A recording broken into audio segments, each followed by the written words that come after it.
The Siege of Tsingtao was a pivotal military operation during World War I. It revolved around the attack on the German-controlled port of Tsingtao, now Qingdao, by a coalition of Japanese and British forces.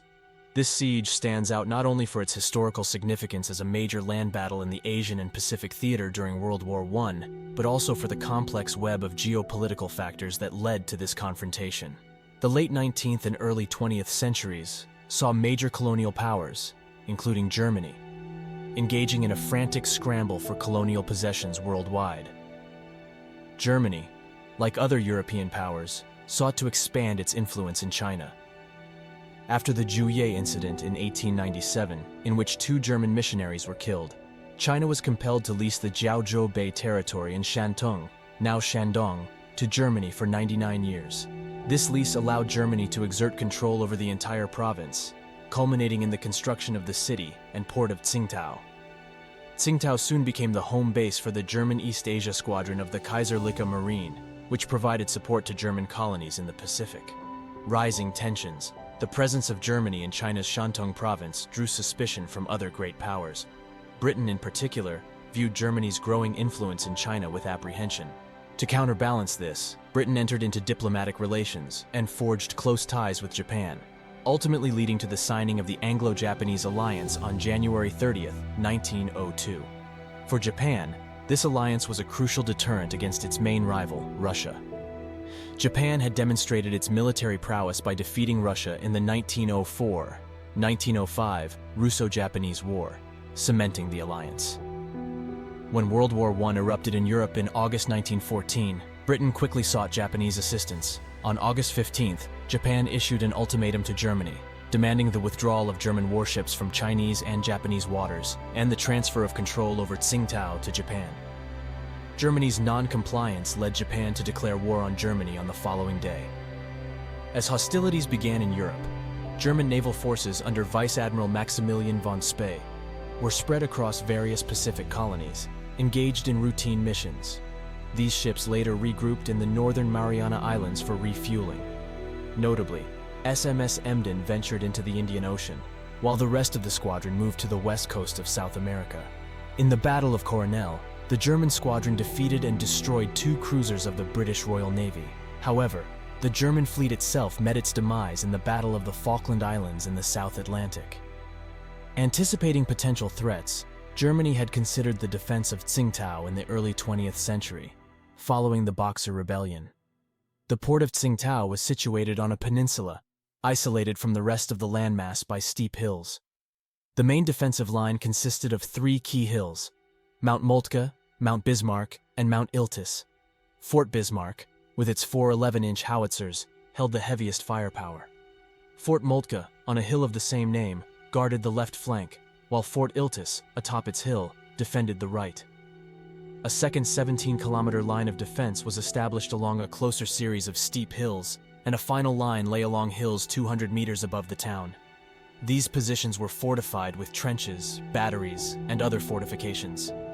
Germany fortified its sea defenses as well, laying mines in the harbor approaches and constructing 4 batteries and 5 redoubts. These fortifications were well equipped, although some relied on outdated Chinese artillery. Despite the formidable defenses, the German garrison faced a daunting challenge. On August 27th, the Imperial Japanese Navy, under Vice Admiral Sadakichi Kato, initiated a blockade of Tsingtao. The British Royal Navy supplemented the Japanese fleet with HMS Triumph and HMS Usk.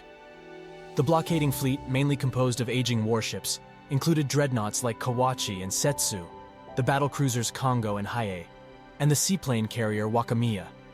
These seaplanes conducted the world's first naval-launched air raids during the siege, marking a historic milestone. The primary Japanese land forces, totaling around 23,000 soldiers, were part of the 18th Infantry Division. Supported by 142 artillery pieces, they commenced their landings on September the 2nd at Lungkao, facing challenging floods. Later, on September 18th, they landed at Laoshan Bay, approximately 29 kilometers east of Tsingtao. Despite China's protests against the violation of its neutrality, it did not interfere with the operations.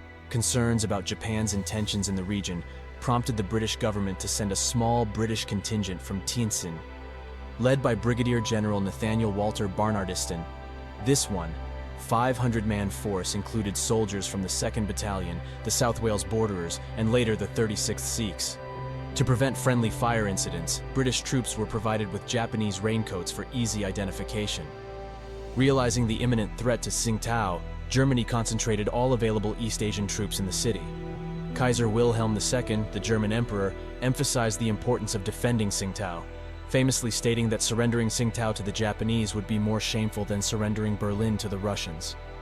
The German garrison, led by naval captain and governor Alfred Meyer Waldeck, consisted of Marines from the 3rd Sea Battalion, naval personnel, Chinese colonial troops, and Austro-Hungarian sailors, totaling approximately 3,625 men.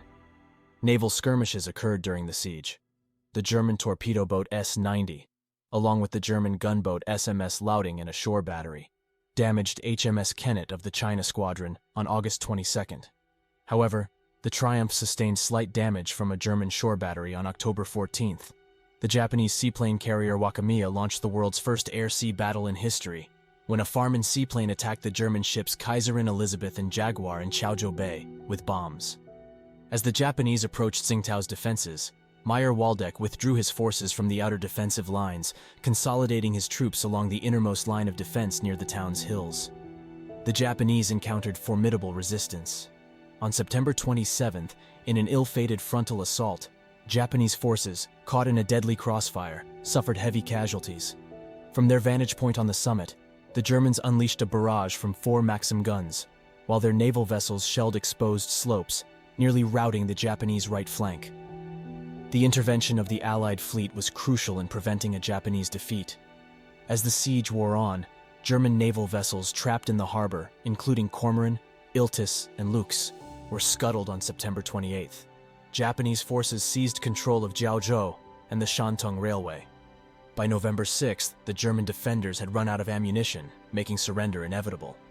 The Japanese began shelling the fort and city on October 31st and dug parallel trenches under the cover of artillery fire. Around 100 siege guns, each armed with 1,200 shells, relentlessly bombarded German positions. The German defenders, unable to replenish their ammunition, had no choice but to surrender on November 7, 1914.